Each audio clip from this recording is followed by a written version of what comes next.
Olá pessoal, vamos agora para a nossa aula 3 de termodinâmica, nós vamos iniciar essa semana e vamos finalizar na semana que vem, tá? Que nós veremos propriedades de substâncias puras. Bom, então a gente vai ver nessa aula o que é uma substância pura, a gente vai falar um pouco mais sobre as fases, né? E finalizando isso, né, a gente vai falar um pouco mais sobre propriedades, né? Mas o enfoque principal aqui, pessoal, vai ser a gente entender como a gente interpreta diagramas termodinâmicos e tabelas termodinâmicas, tá?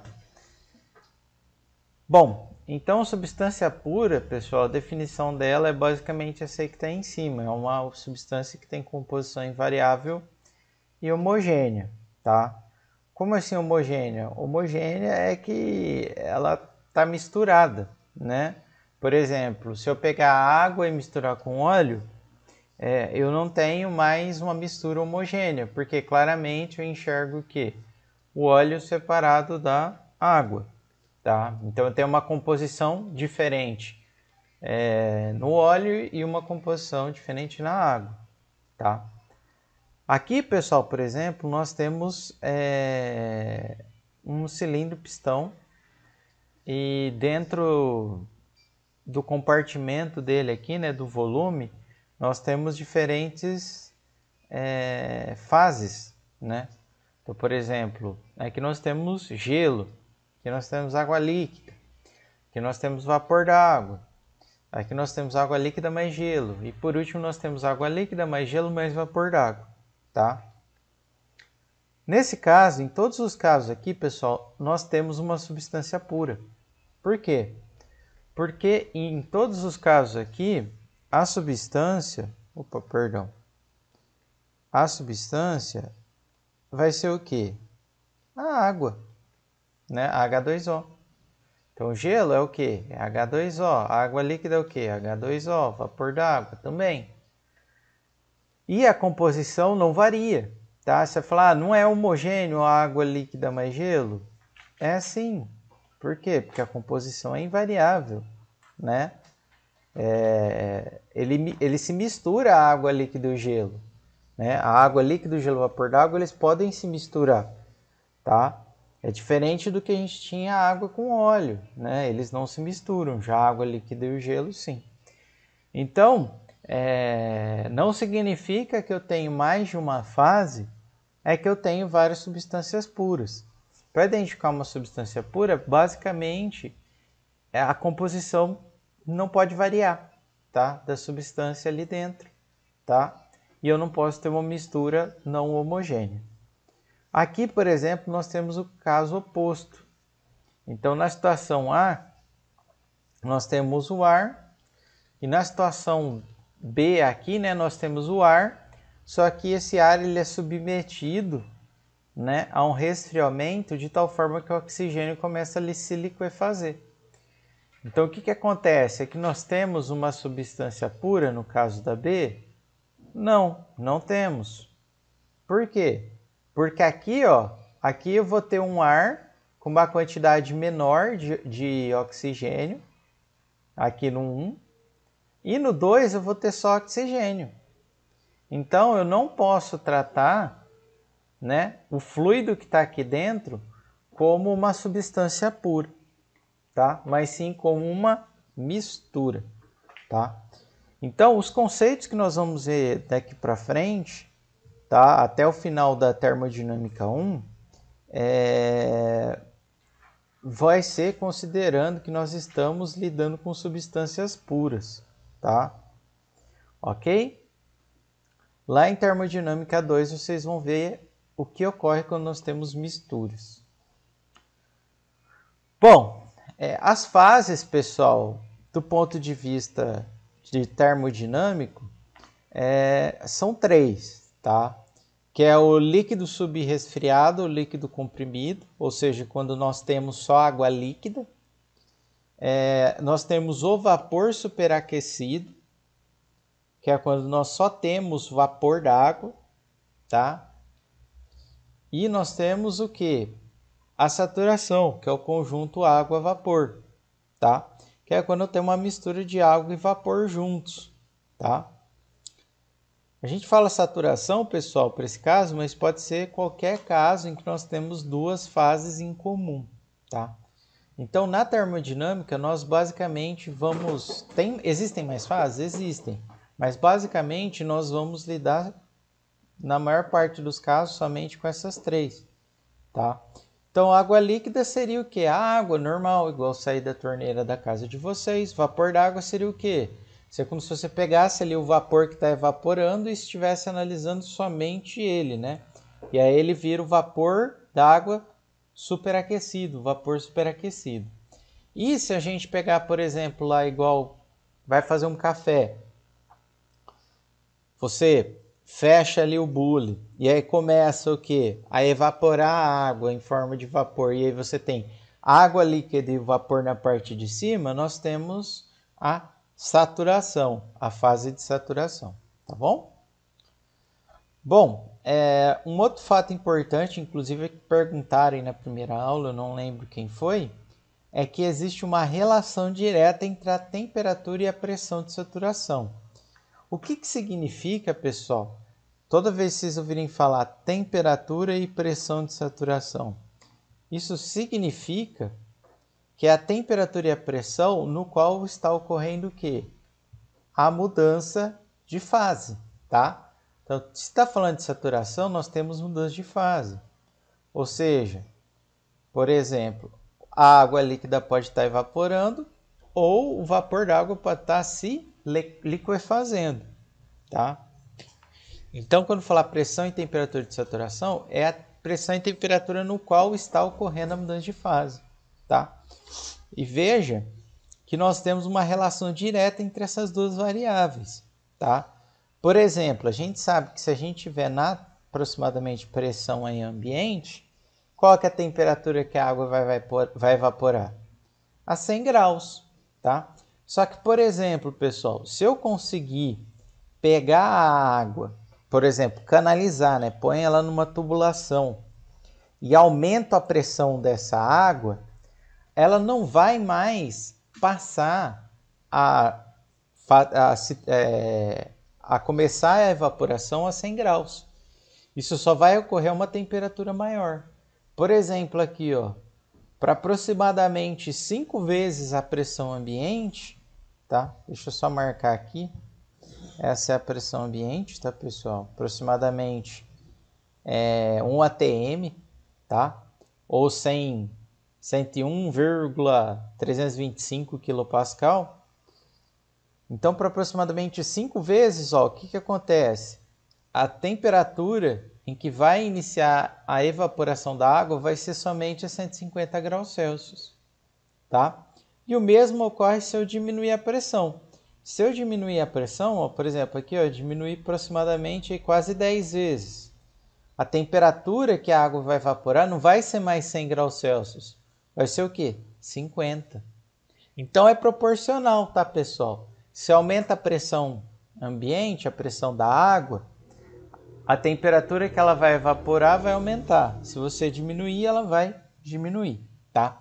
Isso é muito importante, porque a gente vai ter diversos casos aí, pessoal, mais para frente, que vocês vão estar achando que a água pode estar vapor, mas ela pode estar inclusive líquida, né? Por quê? Às vezes, se você está uma pressão muito alta e você está a 100 graus Celsius, a água está líquida ainda, né? Por exemplo, ó, se a água tiver a 100 graus e a 200 kPa, ela não vai estar evaporando ainda, ela vai ser líquida. Bom, e aí tem umas outras características, pessoal, eu não vou entrar em detalhes, porque senão o vídeo vai ficar muito grande, vocês podem ler aí depois nos slides, que é o ponto crítico e o ponto triplo, tá? Tem inclusive uns videozinhos aí no YouTube para vocês verem experiências do que ocorre nesses pontos, tá? Bom, diagramas termodinâmicos, tá? Vou tentar explicar por aqui mesmo, tá, pessoal? Ou não. Vou fazer o seguinte, vamos passar para cá mesmo.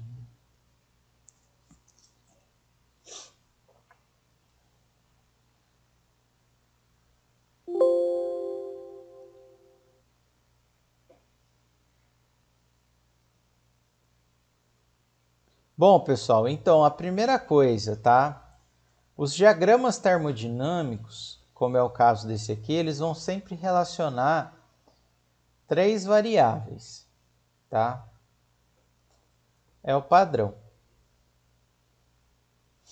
A princípio, a gente vai apenas utilizar as que nós já, propriedades que nós já estamos familiarizadas, que é o quê? A temperatura, né? A pressão e o Vzinho, para quem não se lembra, vou dar um tempinho para vocês pensarem quem que é o Vzinho. Para quem se lembrou, o Vzinho é o volume específico, tá bom? Então, basicamente ele vai relacionar essas três variáveis, tá? No caso do diagrama T por V, que é o que vocês estão vendo aqui, primeira coisa, ó, vamos analisar os eixos. Ó. No eixo Y, nós temos a temperatura. No eixo X, nós temos o volume específico, tá bom? A pressão eu vou mostrar depois como ela é mostrada, tá, pessoal? Mas é importante a gente entender algumas coisinhas antes disso, tá? Notem, pessoal, que nós temos um sino dentro desse diagrama, tá? Esse sino, ele vai identificar para a gente aquelas três fases que eu havia comentado com vocês, tá?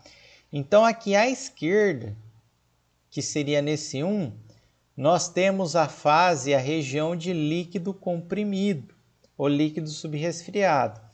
Então, qualquer ponto que a gente esteja analisando que está à esquerda aqui do sino, ele vai vai ser o quê? Água líquida comprimida, ou fluido vai ser líquido comprimido, ok? À direita do sino, pessoal, que é no 3 aqui, nós vamos ter a região de vapor superaquecido. Então, qualquer ponto aqui, qualquer combinação de temperatura, volume, pressão que esteja aqui, nós vamos ter o quê? Apenas vapor superaquecido, tá bom? E a mistura dos dois, que seria a saturação, ela vai estar onde? Dentro do sino, tá? Então, qualquer ponto aqui na região 2, ou seja, dentro do sino, nós vamos ter uma mistura de líquido e vapor, ok? Bom, delimitando o sino, nós vamos ter duas linhas, né? Ó.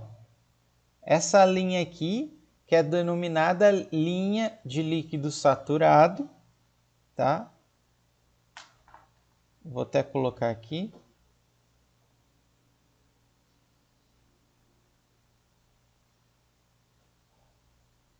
E do outro lado aqui, nós vamos ter a linha de vapor saturado. Deixa eu pegar uma outra cor aqui para a gente. Seria essa aqui, ó. Essa aqui seria a linha de vapor saturado.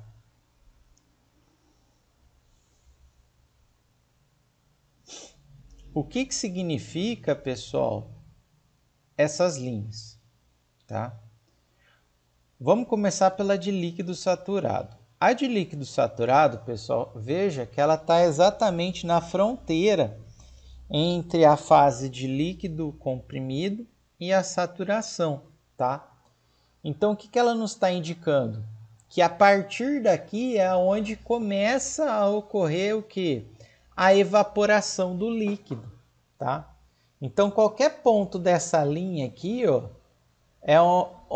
indica, né, aonde está iniciando o processo de evaporação, tá? Já a linha de vapor saturado, que é essa aqui da direita, ela está delimitando a saturação e a região de vapor superaquecido. Então, qualquer ponto aqui nessa linha nos está indicando que o vapor superaquecido está começando a o quê? Se condensar. Tá? Então, tudo bem? Essa é a primeira interpretação. Então, o sino ele serve para isso. Tá? Então, para você bater o olho no sino, você tem que entender essas coisas que eu comentei. Tá? Bom, e a pressão? Como eu identifico a pressão aqui? Bom, pessoal, como o gráfico ele é de 2 dimensões, o que foi feito aqui? Foram feitas linhas em que a pressão é constante. Vou tentar explicar para vocês. Por exemplo, essa seria uma linha aqui, ó. Tá vendo? Não é bem uma linha, né? Mas é algo próximo da linha pressão constante. O que significa, pessoal? Significa que se nós pegarmos qualquer ponto aqui dessa linha, qualquer conjunto de temperatura e volume específico, a pressão ela vai ser o quê? Como o próprio nome da linha já diz, constante. Então, por exemplo, ó, se essa pressão aqui é de 100 kPa, né, que é aproximadamente a pressão atmosférica, aqui vale quanto a pressão? 100 kPa. Aqui vale quanto? 100 kPa. Aqui vale quanto? 100 kPa. E aqui? 100 kPa também. Veja que conforme eu vou caminhando aqui, eu estou variando a temperatura e o volume específico. Só que a pressão permanece constante, tá? Então, isso é uma referência boa para a gente compreender como é a relação entre essas três grandezas, tá? E aí, pessoal, posso ter várias linhas de pressão, né? Por quê? Porque existem várias pressões. Então, por exemplo, aqui eu teria outra linha de pressão constante, ó, tá vendo? Maior ou menor? Maior, tá, pessoal? Conforme vai para cima, significa que a pressão está aumentando. Então, por exemplo, essa pressão aqui, ela seria maior que o 100 kPa, tá? Tudo bem, pessoal? A ideia é basicamente essa, tá bom? Na aula que vem, a gente vai reforçar alguns conceitos e nós vamos ver também o diagrama P por V, tá? Mas vocês vão ver que é algo bem parecido. Obrigado e até a próxima aula.